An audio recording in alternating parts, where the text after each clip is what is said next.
দর্শক আসসালামু আলাইকুম। আলহামদুলিল্লাহ মেসাস আরএস অটোবাইক গ্যালারির সেল আপডেট বিক্রি হয়ে গেল TVS Apache 4B X connect রাজবাইন নাম্বার। তো গতকালকে আমরা কিন্তু রাজবাইন নাম্বারের একটা লাল গাড়ি বিক্রি করছি এবিএস। তো এই বাইকটাও বিক্রি হয়ে গেল। যাদের এ ধরনের বাইক লাগবে আমাদের শোরুমে আপনারা আসতে পারেন। আর আমাদের ঠিকানা হচ্ছে, আমাদের এটা হচ্ছে ব্যানার। তো আপনারা কিন্তু অবশ্যই আসবেন, গাড়ি কিনেন বা না কিনে এক কাপ চা খেয়ে যাবেন। আসসালামু আলাইকুম। তোমরা কি দুই ভাই আপন?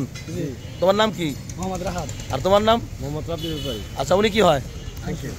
হ্যাঁ, শ্বশুর। ও আচ্ছা, খুশি আছেন তো? হ্যাঁ বাইকটা কিনে তো খুশি? হ্যাঁ আচ্ছা, আরএস অটো বাইকে গাড়িটা যে কিনলা কেমন লাগলো? ভালো। ভালো। বাইকদের বাসার জন্য কোথায়? আমাদের বাসা হলো অম্বিকাপুর ভাষণ চর। আচ্ছা, খুশি তো? দর্শক, এটা হচ্ছে ব্ল্যাক কালারের ফোরবি। তো আসলে ব্ল্যাক কালারের ফোরবি কম পাওয়া যায়। তো যাদের এই ধরনের বাইক লাগবে অবশ্যই আমাদের শোরুমে আপনারা আসতে পারেন। তো আরএস অটো বাইক গ্যালারি থেকে কি গাড়ি কিনতে পারবে? জি। আস্থা আছে? আচ্ছা, তো প্রিয় দর্শক অবশ্যই আমাদের শোরুমে আসবেন। যে কোনো বাইক, বৈধ বাইক দিয়ে এক্সচেঞ্জ করার সুযোগ আছে। ভিডিও ভালো লাগলে শেয়ার করে দেবেন। আসসালামু আলাইকুম।